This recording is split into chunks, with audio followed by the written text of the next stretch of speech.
Cinderella, translated and illustrated by Marcia Brown. Once upon a time there was a gentleman who took for his second wife, the proudest and haughtiest woman that was ever seen. She had two daughters who were just like her in every way, bad disposition and all. The husband had a young daughter of his own, but she was sweet and good. She took after her mother, who had been the best in the world. The marriage ceremony was hardly over when the stepmother's temper flared up. She could not abide this young girl, whose goodness made her own daughters seem more hateful than ever. She gave her the vilest household tasks. It was Cinderella who scoured the pots and scrubbed the stairs, Cinderella who polished the bedchamber of Madame and also those of her daughters. Cinderella slept on a wretched straw pallet in a miserable garret away up in the top of the house. Her sisters lay on beds of the latest fashion in fine chambers, with inlaid floors and great mirrors in which they could admire themselves from the tops of their silly heads to the bottoms of their feet. The poor girl put up with everything. She dared not complain, even to her father. He would only have scolded her, because, alas, he was tied hand and foot to his wife's apron strings. When her work was done, Cinderella would creep to the chimney corner and sit there in the ashes, earning for herself the nickname Cinder Seat.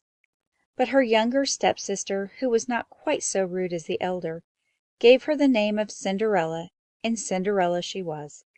In spite of her rags, however, Cinderella was 100 times more beautiful than her sisters, for all their fine clothes. Now it happened that the king's son was to give a ball. He invited everyone who was anyone, including our two young misses, for they cut quite a figure in the land. They were delighted with themselves, busy as you please, choosing their costumes and headdresses to go with them. More work for Cinderella, for it was she who starched their linen and puffed their ruffles, chitter-chatter of nothing from morning to night but what they would wear and how they would look. "I," announced the elder, "shall wear my cherry velvet with the English trim." "As for me," said the younger, "I have nothing but my usual petticoat, but to make up for that I shall wear my cloak of flowered gold and my diamond circlet, which is not to be sneezed at either." They sent for the best hairdresser to pile their curls into 2 horns. None but the best beauty patches would do. They called in Cinderella to ask her advice, for she had very good taste in these matters.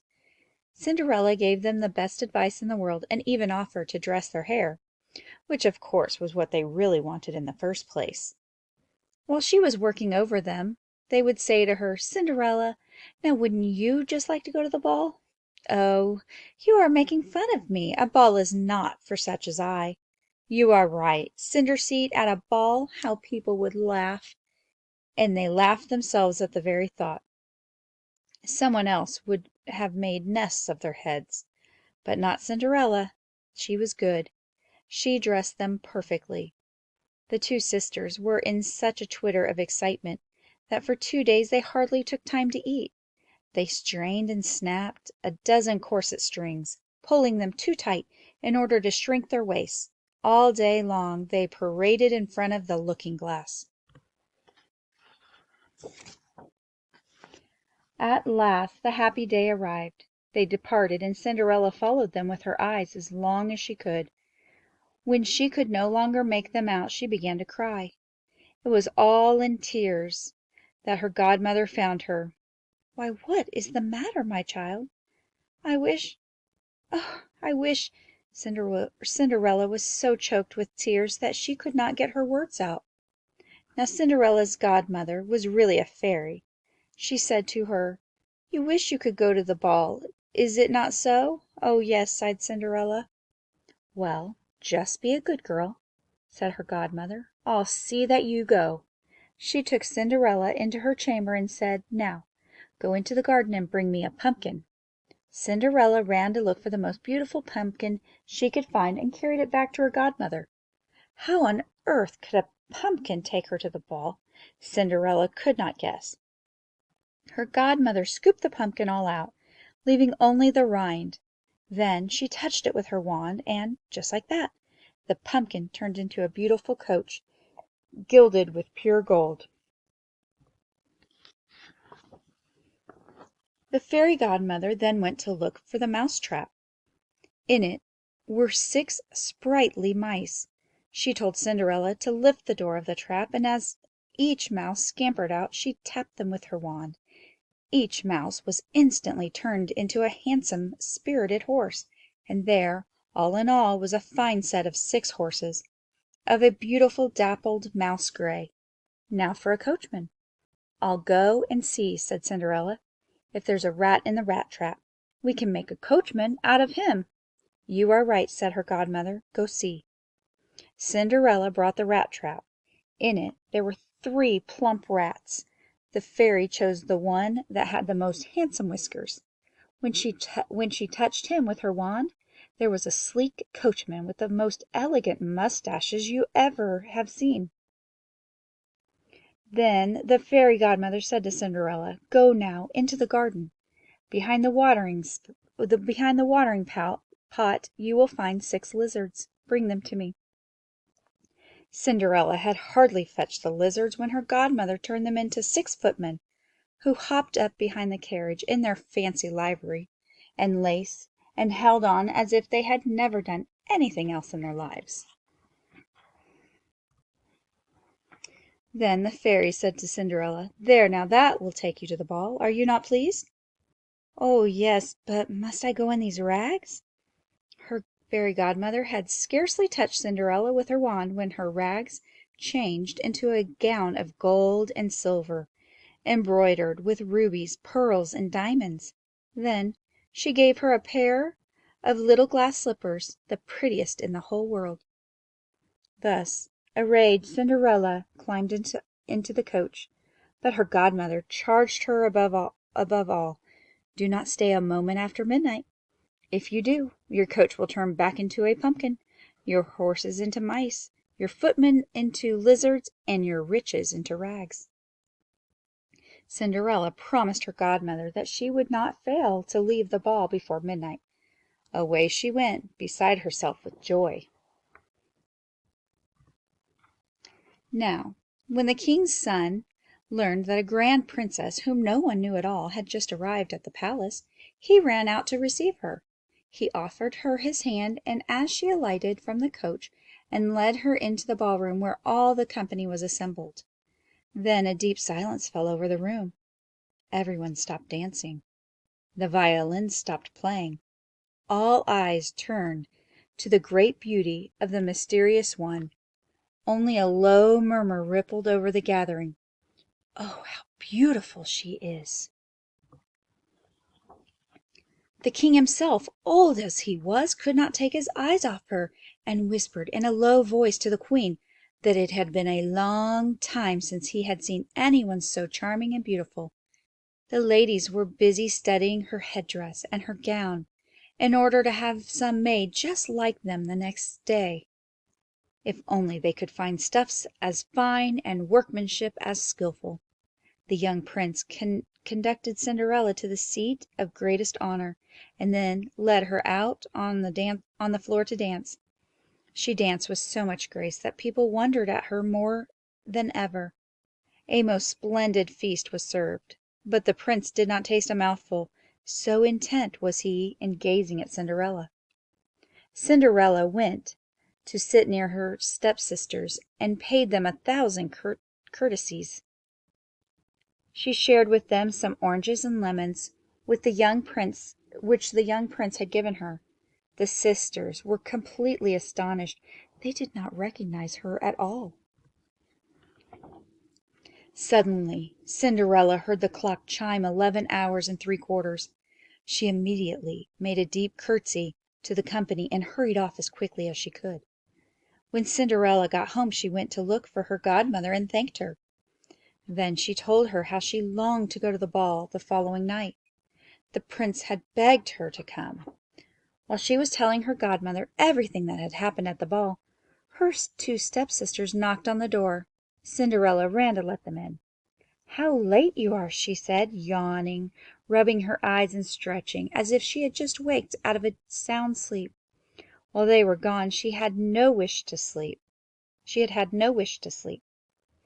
"If you had come to the ball," said one, "you would not have been bored, I can tell you. A most beautiful princess came, the most beautiful princess anyone could hope to see. She paid us 1,000 curtsies. She gave us oranges and lemons." Cinderella was delighted. What was the name of this princess? They answered, "No one knows. The king's son is desperate. He would give anything to know who she is." At this Cinderella smiled and said softly, "She was then so beautiful? My goodness, how lucky you are! Would I could see her. Ah, Mademoiselle Javette, lend me your yellow outfit that you wear for every day." "Really," said Javette, "I like that. Lend my clothes to a filthy cinder seat like you? I should be mad." Cinderella expected this snub. She was secretly relieved, for what would she have done if her sisters had been willing to lend her the dress?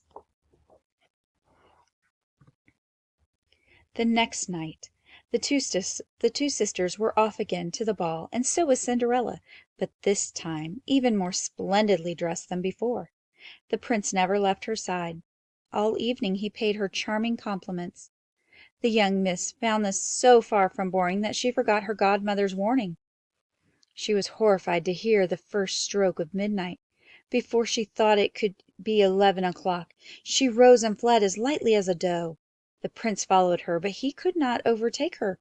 In her haste, Cinderella dropped one of her glass slippers. The prince gathered it up with the greatest care. Cinderella reached home all out of breath, with neither coach nor footman, and in rags. Nothing was left of her finery but one little slipper, the mate to the one she had lost. The guards at the palace gate were questioned. Had they seen a princess leave? No, they had seen no one but a young woman in rags, and she looked more like a peasant girl than a fine young lady. When the two sisters returned from the ball, Cinderella asked them if they had enjoyed themselves again, and if the beautiful lady had been there. They told her, oh, yes, she was there, but at the stroke of midnight she fled from the palace. She dropped one of her little glass slippers, the prettiest in the world. The king's son found it, and he did nothing but gaze at it all during the rest of the ball. He certainly has fallen head over heels in love with the owner of the slipper.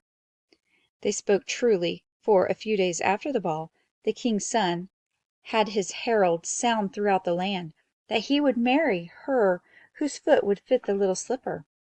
First they tried it on princesses, then on duchesses, and all the ladies of the court, but it was no use.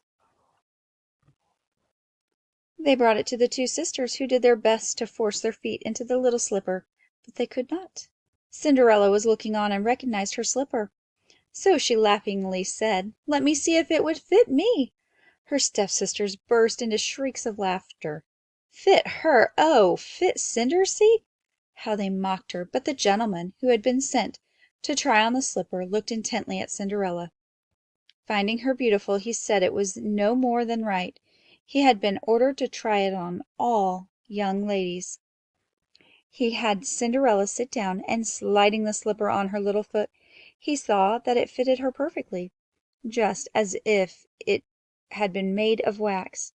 The astonishment of her sisters was great, but greater still when Cinderella drew from her pocket the little slipper which she slipped on her other foot. Then suddenly her godmother appeared. Touching Cinderella's rags with her wand, she changed them into a costume still more magnificent than any she had worn before.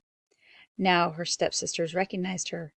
Cinderella was the beautiful personage they had seen at the ball. They threw themselves at her feet and begged forgiveness for all their bad treatment of her.